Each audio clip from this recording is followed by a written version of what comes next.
하나님 말씀 봅니다. 하나님 말씀 구약성경 이사야 27장입니다.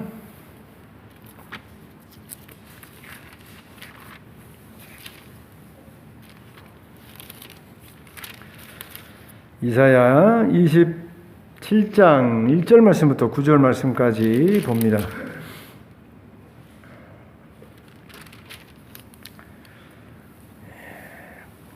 구약성경 996페이지 이사야 27장 1절 말씀부터 9절까지 하나님이 저와 여러분에게 이 아침에 주시는 말씀입니다. 나의 말씀으로 우리 각자가 받으십시다.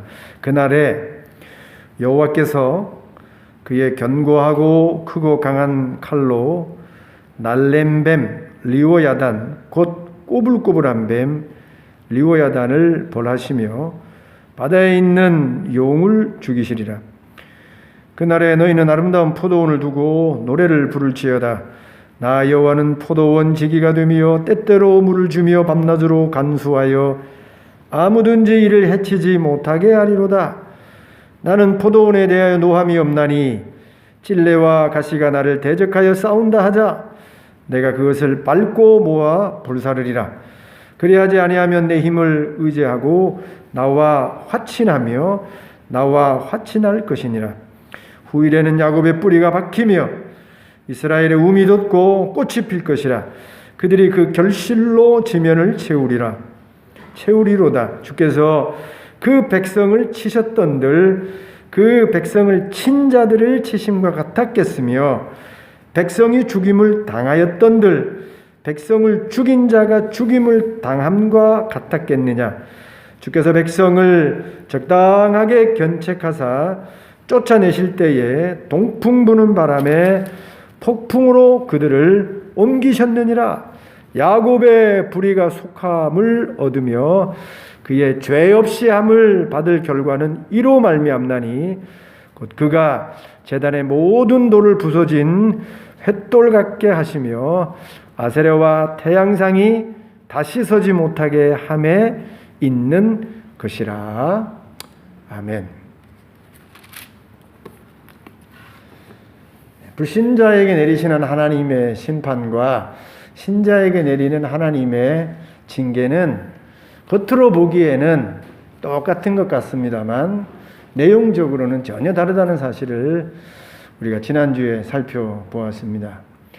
불신자에게 내리는 심판은 하나님이 오래 참다가 더 이상 은혜를 주지 않고 단번에 하나님이 긍휼함 없이 하나님이 망하게 하시고 진토에 내려앉게 하시고 그 생명을 취하셔서 지옥까지 보내시는 그런 엄중한 결과로 나타나게 되어집니다. 반면에 징벌은 겉으로는 심판처럼 굉장히 힘들고 혹독한 그런 하나님의 벌이지만 그 징벌의 시작은 하나님의 신자를 향한 사랑으로부터 출발되는 것입니다.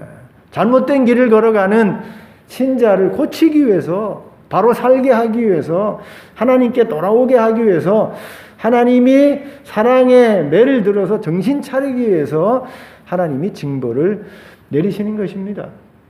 그리고 이 징벌을 받는 태도, 징벌에 대한 우리 신자의 반응, 이것은 불신자의 심판을 받는 태도와 반응과 완전히 다른 것이죠.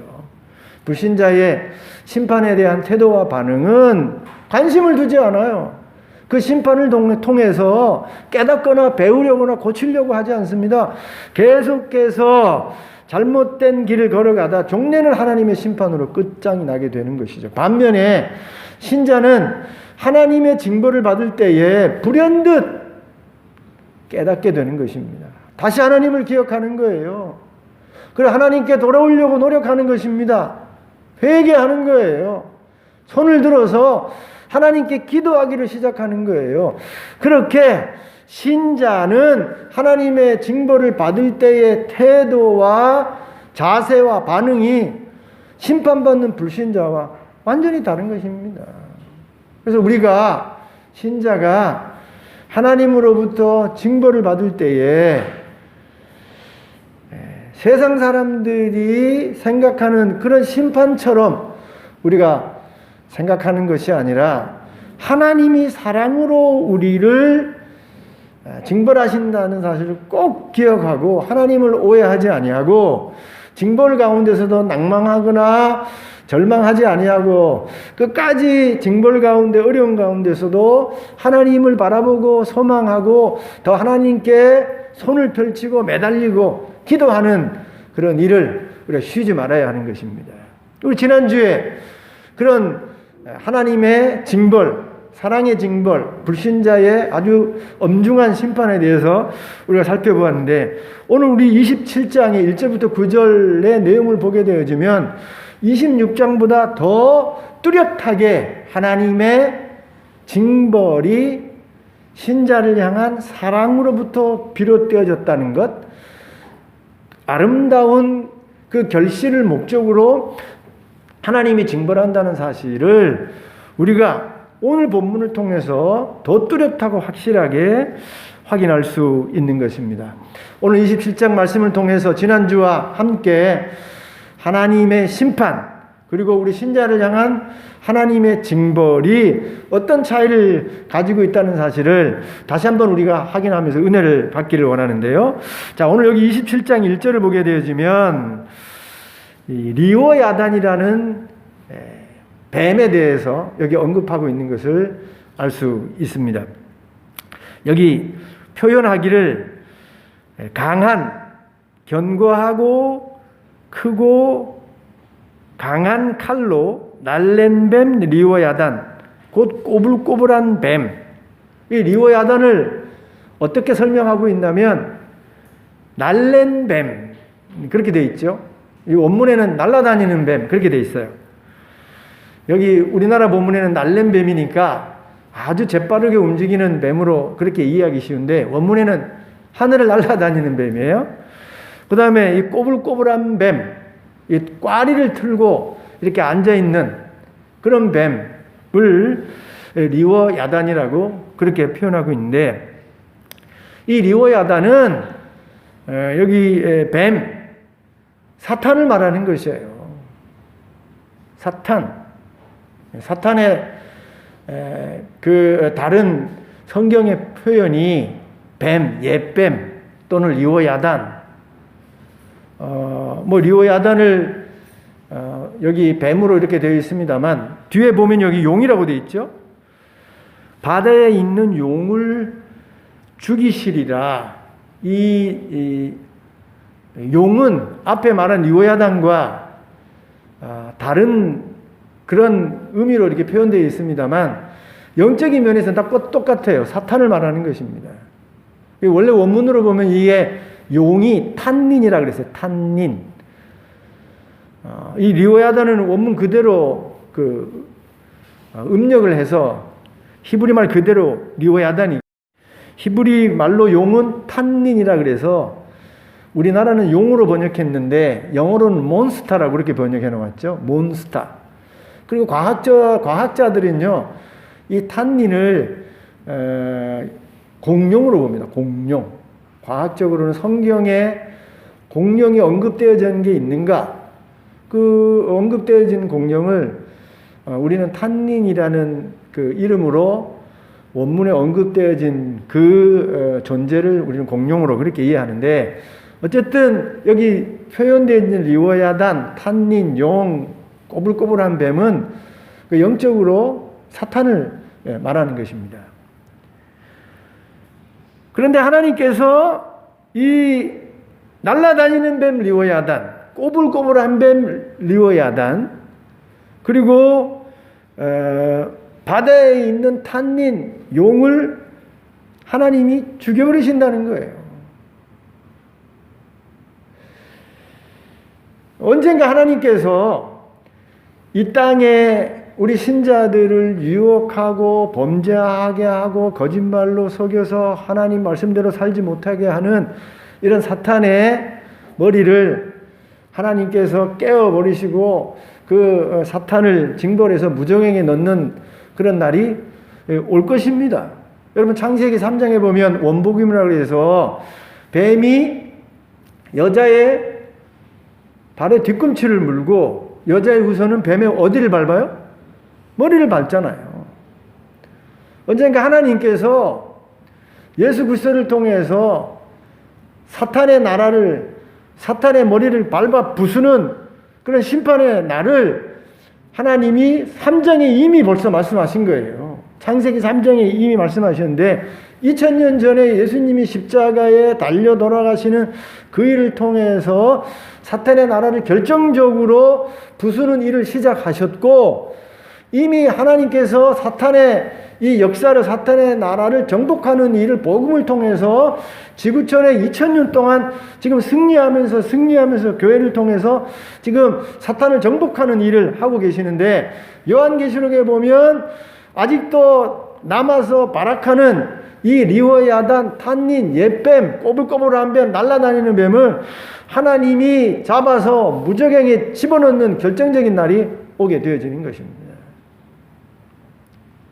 사탄이 공중 권세를 잡아가지고 지금 세상 가운데, 불신자 가운데, 신자 가운데 유혹하고 죄짓게 만들고 온갖 못된 일을 하고 있는데, 하나님께서 언젠가 이 사탄을 심판해서 끝장내는 날이 오게 된다는 것입니다. 그런데 여기 이사야가 말하는 이 리워야단, 옛뱀, 꼬부랑꼬부랑 뱀, 날아다니는 뱀은 단지 지금 영적으로 말하는 사탄, 언젠가 심판을 받는 그 사탄만 말하는 게 아니라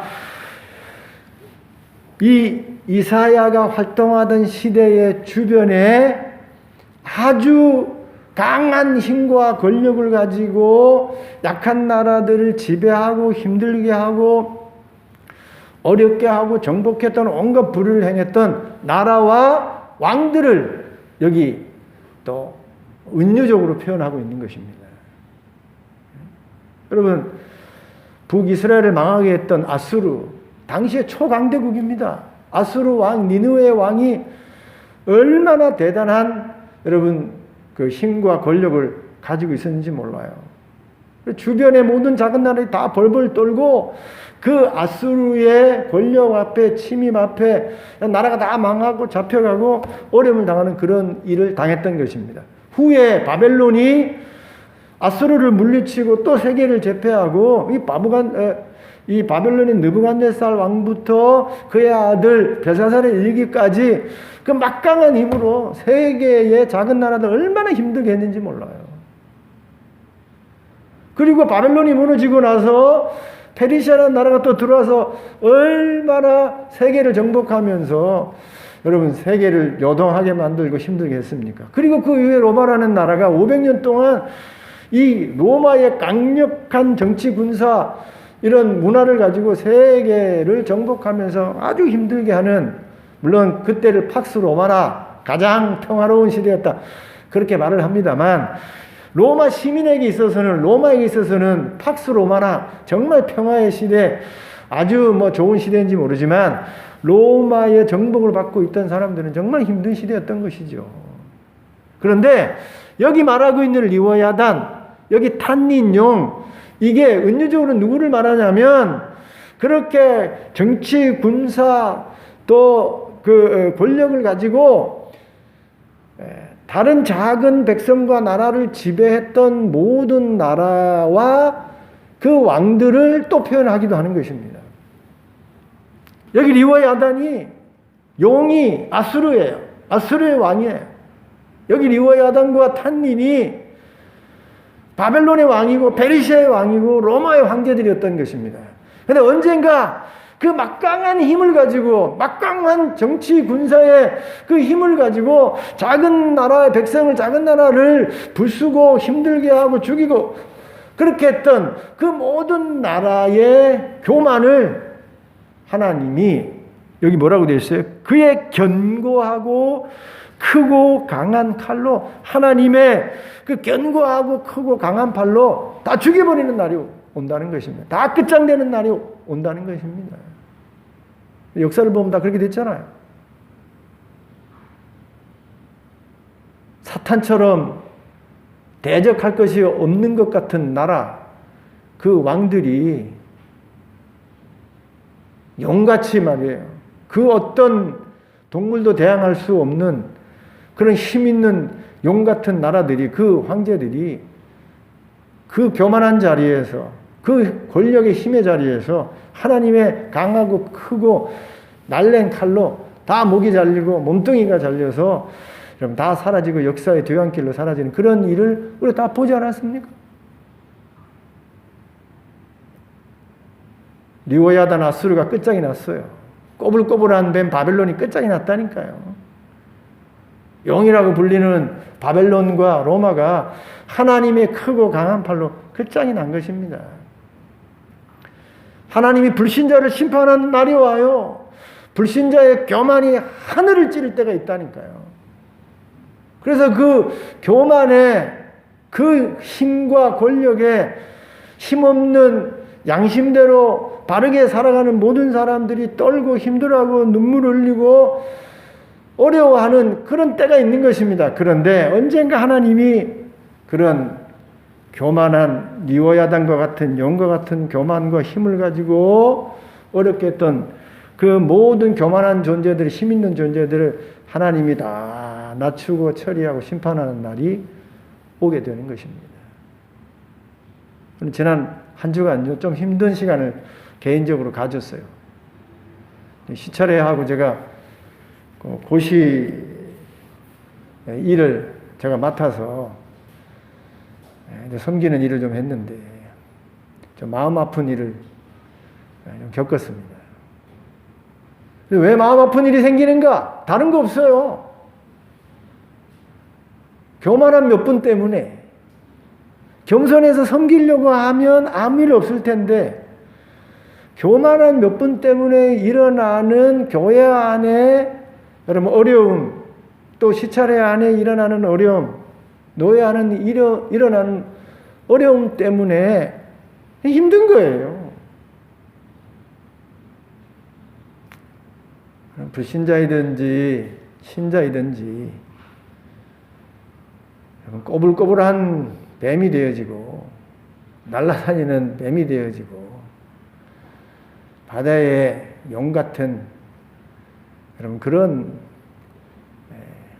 존재가 되어지면 언젠가 하나님께서 그 교만을 보시고 들춰내셔서 하나님이 크고 강한 칼로 그 리오야단과 용을 내리쳐서 끝장을 내듯이 하나님이 낮추시는 날이 반드시 오게 되는 것입니다.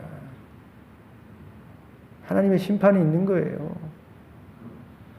오늘 1절 말씀을 통해서 지난주에 언급했던 하나님의 불신자에 대한 심판이 반드시 있게 되어진다는 사실을 이 리오야단과 이 용이 잘려지고 끝장이 나는 모습을 통해서 우리가 확인할 수 있는 것입니다.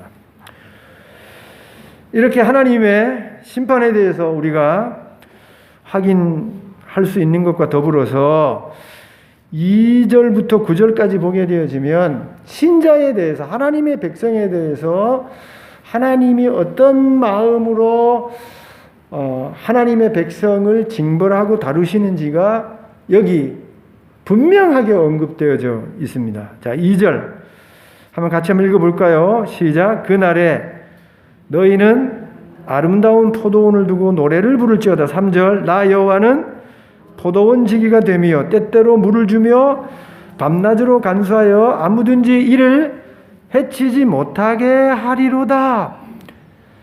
그날에 너희는 아름다운 포도원을 두고, 여기 포도원은 누구를 은유적으로 표현하고 있냐면 이스라엘 백성, 유다 백성을 말하고 있는 것입니다. 여러분, 지금 이스라엘 백성이, 유다 백성이 아름다운 포도원입니까? 그렇지 않아요. 하나님 앞에 죄를 지어서 불의한 길을 걸어서 하나님의 징계와 하나님의 징벌로 낮아졌어요. 북이스라엘 나라는 이미 아수르에게 망해서 다 포로로 잡혀갔고 이제 유다도 정신을 차려서 하나님 말씀대로 살아야 되는데 정신을 차리지 못하고 지금 갈팡질팡하는 그런 기로에 놓여 있고 이제 바벨론 나라가 그런 잘못된 길을 계속해서 고집해서 걸어가고 있는 유다까지 삼키려고 하는 어려운 지경에 놓여 있는 것입니다. 아름다운 그런 모습이 아니에요. 영어로 말하면 어글리한 그런 자리에 있는 것입니다. 그런데 그렇게 하나님의 징계에 매를 맞고 지금 어려운 가운데 있고 이제 어려움을 곧 맞이하게 될 이스라엘 백성, 유다 백성임에도 불구하고 하나님이 그 이스라엘 백성과 유다 백성을 향해서 아름다운 포도원으로 표현했다는 것입니다. 이게 다른 거예요. 심판하는 불신자를 하나님의 아름다운 포도원이라고 그렇게 보지 않습니다. 그런 관계를 설정하지 않아요. 그러나 하나님의 백성, 하나님의 자녀는 하나님이 기본부터 시작부터 아름다운 포도원으로 보는 거예요. 나의 사랑스러운 자녀로 보는 것입니다. 그런 아름다운 포도원, 그리고 포도원 지기로 아버지로 자녀로 하나님과 하나님의 백성으로 관계를 두시는 거예요. 비록 죄를 지어서 나라가 망하고 포로로 쫓겨가고 어려움에 놓여 있고 죄를 짓고 있는 그런 자리라고 하더라도 여전히 하나님은 우리를 어떻게 보고 계시냐면 아름다운 포도원으로 보고 있다는 것입니다. 그리고 그 아름다운 포도원을 포기하지 않고 끝까지 돌보고 간수하시는 포도원지기로 하나님 자신을 여기 표현하고 있다는 것입니다. 여러분 어떻게 포도원지기가 어떻게 한다고 이게 되어 있습니까? 3절에 때때로 물을 주며 밤낮으로 간수하여 아무든지 이를 해치지 못하게 하리로다. 지금 이스라엘 백성이 잘못 길을 걸어갔다니까요. 열매를 맺지 못했어요. 유다 백성도 아름다운 열매를 맺어야 되는데 지금 열매를 맺지 못하는 상황이에요. 그럼에도 불구하고 하나님께서 포기하지 아니하고 밤낮으로 지금 간수를 계속하고 있는 것입니다. 여러분, 저와 여러분이 어려움을 당하면 어떤 오해를 하게 되어지냐면 과거에는 하나님이 함께 하셨는데 과거에는 돌보셨는데 현재는 돌보지 않아서 하나님이 나를 떠나셔서 내가 이렇게 힘들고 어렵고 고독한 그런 삶을 살고 있다고 오해할 경우가 많아요. 그렇지 않다는 것입니다. 과거에 하나님이 함께 하시고 도와주시고 역사에 주셨듯이 지금 내가 불의하고 잘못된 길을 걸어가고 그래서 매를 맞고 어려움을 당하는 이 순간도 여전히 과거와 똑같이 변함없이 나와 함께 하시며 똑같은 사랑과 똑같은 마음으로 지금 함께 하시고 돌보고 있다는 사실을 우리가 꼭 기억해야 하는 것입니다.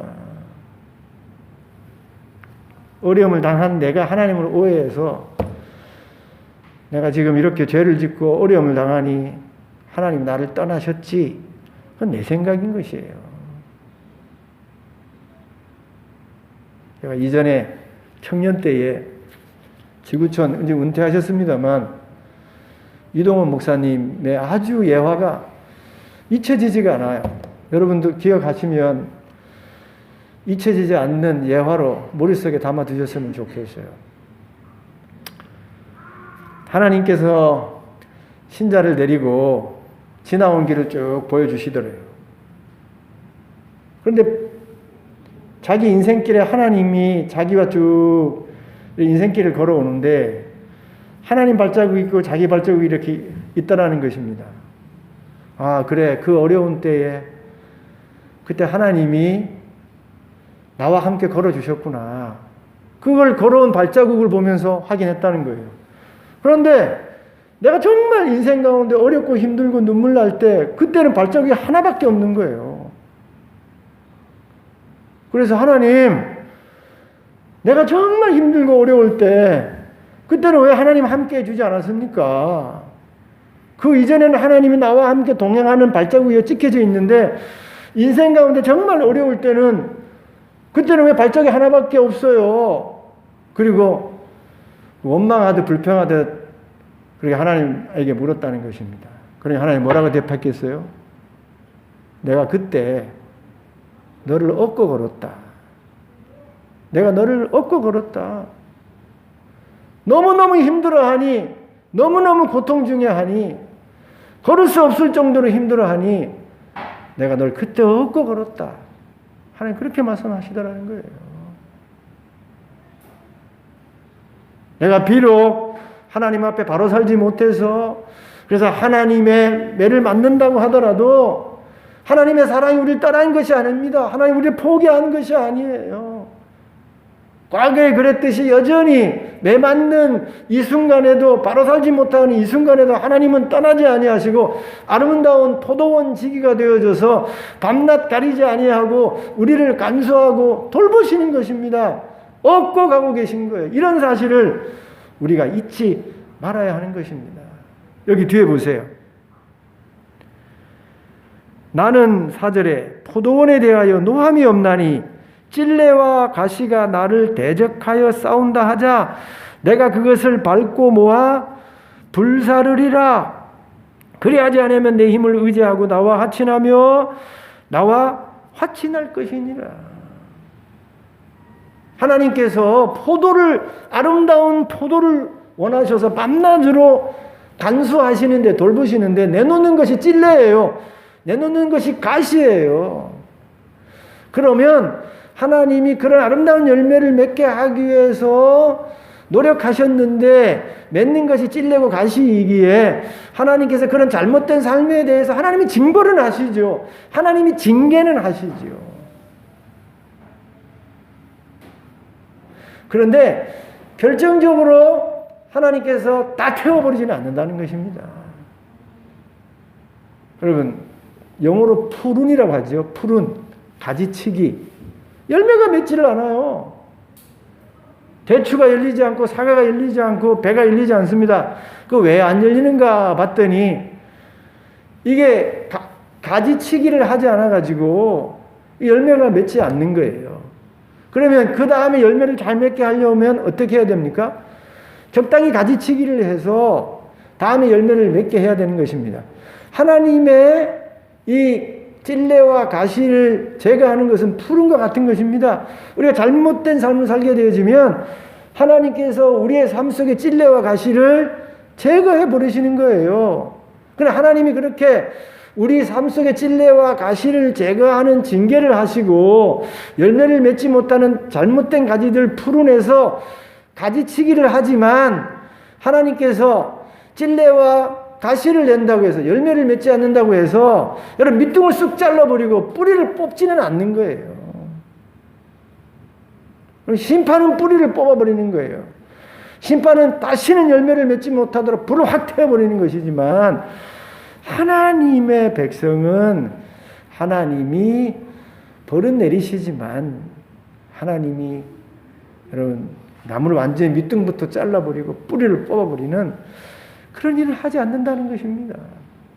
그리고 여기 여러분 이 가시와 찔레는 그 좋은 상품을 내지 못하는 이스라엘 백성으로도 우리가 볼 수 있습니다만 좋은 열매를 맺지 못하도록 외부에서 방해하는 찔레, 외부에서 방해하는 가시, 예를 들면 뭐 아수라든지 바벨론이라든지 로마라든지 이런 좋은 상품을 맺게 하지 못하는데 방해하는 이런 모든 찔레와 가시도 하나님이 싹 모아가지고 제거해 주신다는 것입니다. 우리 하나님 그런 하나님이에요. 저 여러분이 신앙생활 하다가 어려움을 당할 때가 있습니다만 그 어려움은 저와 여러분의 더 아름다운 열매를 맺어서 복되게 아름답게 살아야 되는데 그렇게 살지 못하게 하는 방해물들을 하나님이 사랑으로 제거해 주시는 과정인 것입니다. 나는 아프지요. 여기가 잘려지고 여기가 뽑혀나가고 여기가 불태워지는 게 아픈 일이지만 그런 아픈 일이 있어야 그렇게 잘려지는 일이 있어야 그렇게 제거되는 일이 있어야 여러분 비로소 아름다운 열매를 내고 복되고 아름다운 삶을 살 수 있게 되어지는 것입니다. 6절 보십시오. 6절 다 같이 시작. 후일에는 야곱의 뿌리가 박히며 이스라엘의 우음이 돋고 꽃이 필 것이라. 그들이 그 결실로 지면을 채우리로다. 가을부터 2월달까지 가지치기를 하는데 얼마나 가지 입장에서 보면 나무 입장에서 아프겠습니까? 막 싹둑싹둑 잘리는 거예요. 제가 대추 가지치기를 하는 걸 봤는데요. 어떤 분이 그러더라고요. 우리 대추가 하나도 안 열립니다. 우리 권사님이 옛날에 그 집에 사셨을 주변에 과일나무가 많았다 그랬죠? 혹시 대추 기르셔 보셨어요? 그런데 그분도 대추가 나무가 큰데 하나도 안 열린다는 거예요. 그 어느 날 갔더니 밑둥을 쑥뚝 잘라가고 끌고 가더라고요. 어이구, 성한 대추를 왜 대추나무를 잘라는데 하나도 안 열려요. 그건 뭐 열지도 않는 대추 뭐하러 기를 겁니까 하고 싹 잘라버렸더라고요. 근데 나중에 알고 보니까 대추가 안 열릴 때가 있는 겁니다. 근데 그 대추를 열리려 그러면 말씀드린 대로 가을부터 2월 달까지 전정이라고 하잖아요. 가지치기를 잘하면 그 다음에 잘 열린대요. 근데 그분이 그걸 모르는 겁니다. 그래서 나무의 입장에서 여러분 이렇게 그 다음에 많은 열매를 맺으려면 아파도 열매를 맺지 못하게 하는 나무들을, 이런 것들을 뭐 도장지라고 그러나요? 이런 것들을 햇빛을 가리는 가지들을 다 잘라야 되는 겁니다. 얼마나 아프겠어요. 지금 가을이 힘들지 않습니까? 그동안 화려하게 햇빛을 받으면서 나무를 자라게 했던 자기의 옷 같은 그런 모든 나뭇잎들을 지금 다 떨궜잖아요. 실오락이 하나도 없는 이 나무처럼 나무들이 가을에 말이에요. 그 외롭게 서 있어야 되는데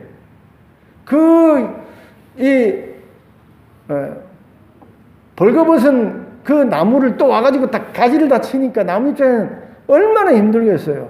그것도 힘든데 여러분 겨울에 얼마나 모진 바람이 붑니까? 찬바람이 말이에요. 한 달도 아니고 두 달도 아니고 여러분 저 강원도 같은 경우에는 뭐 5, 6개월 동안 찬바람이 불지 않습니까? 거기에다가 여러분 서리에다가 눈에다가 얼마나 나무 입장에서는 힘들겠어요.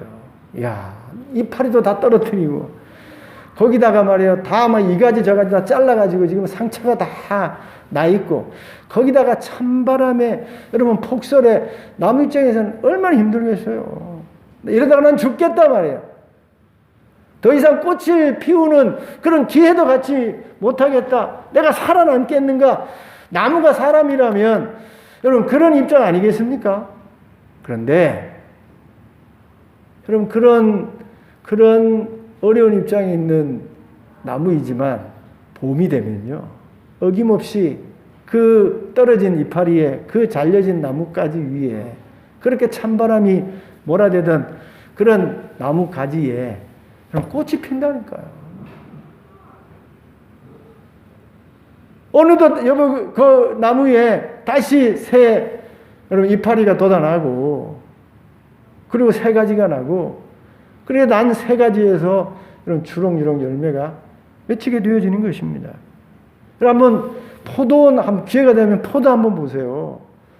제가 순천 정원 박람회 가서 보니까요. 한번 여러분 거기 가시면 중간쯤에 가시면 그 카페가 있고 건물이 하나 쉬는 건물이 있습니다. 그 앞에 가시면 지금도요. 포도를 한 20-30주 심어놨어요. 제가 정원 박람회 가면 그거 꼭 봅니다. 근데 가보면 이 포도 전점을요. 아주 여지없이 했어요. 가을에 가보면 완전히 다 잘라버립니다. 그 뭉태기밖에 없어요. 큰 둥치밖에 없어요. 그 포도를 열었던 모든 가지를 다 잘라버렸다니까요. 아주 생뚱맞게 이렇게요. T자로 원목 하나 양쪽으로 나가는 거 2개 줄 이렇게 돼 있어요. 저래가지고 내년에 열매 맺겠나? 여러분 한번 여름에 가보십시오. 가을에 가보십시오. 그 뭉툭하게 잘렸던 포도예요. 그 포도나무가 풍성하게 이 포도가 열리는 걸 볼 수 있습니다. 당장 어려움을 당하면, 당장 매를 맞으면, 당장 환난을 당하면 우리가 낭망하고 절망하고 소망을 가지기가 어려워요. 정말 봄이 오겠는가? 꽃이 피겠는가? 내 마른 나뭇가지에 다시 잎이 돋아나겠는가? 새 가지가 날 수 있겠는가? 열매를 달 수 있겠는가? 낭망하고 절망하기 쉬워요. 그런데 오늘 여기 말씀의 후일에는 야곱의 뿌리가 박히며 이스라엘의 움이 돋고 꽃이 필 것이라, 그 결실이 여러분 온 지면에 채우리라 그랬어요. 자기만 먹는 게 아니에요. 얼마나 여러분 풍성한 결실이 맺혔는지 여러분 온 지면에 나누어지는 그런 풍성한 결실의 때가 반드시 오게 된다는 것입니다. 여러분 하나님의 징계가 하나님의 징벌이 이런 것이에요. 매 맞을 때는 힘들고 어렵지만 후일이 없을 것 같지만 반드시 징벌 후에는 여러분 봄처럼 꽃이 피는 것처럼 잎이 피는 것처럼 결실하는 날이 반드시 오게 되는 것입니다. 그래서 징벌 가운데 징계 가운데 우리 성도가 어려움을 당한다고 하더라도 결코 낭망해서는 안 되는 것입니다. 결코 자선해서는 안 되는 거예요. 지금은 죽을 것 같아도 끝장난 것 같아도 하나님이 반드시 꽃이 피고 움이 돋고 결실을 맺게 하는 날을 주신다는 사실을 기억하고 믿음으로 소망을 가져야 되는 거예요. 힘을 내야 되는 겁니다.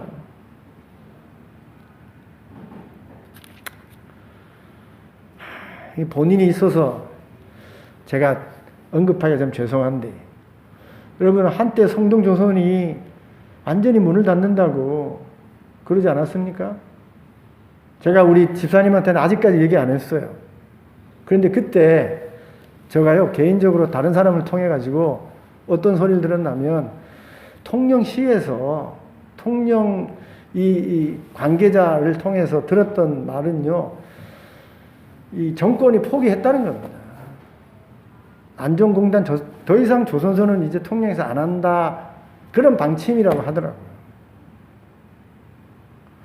그때 우리 김 집사님이 다른 사람은 다 사표내고 다 나갔어요.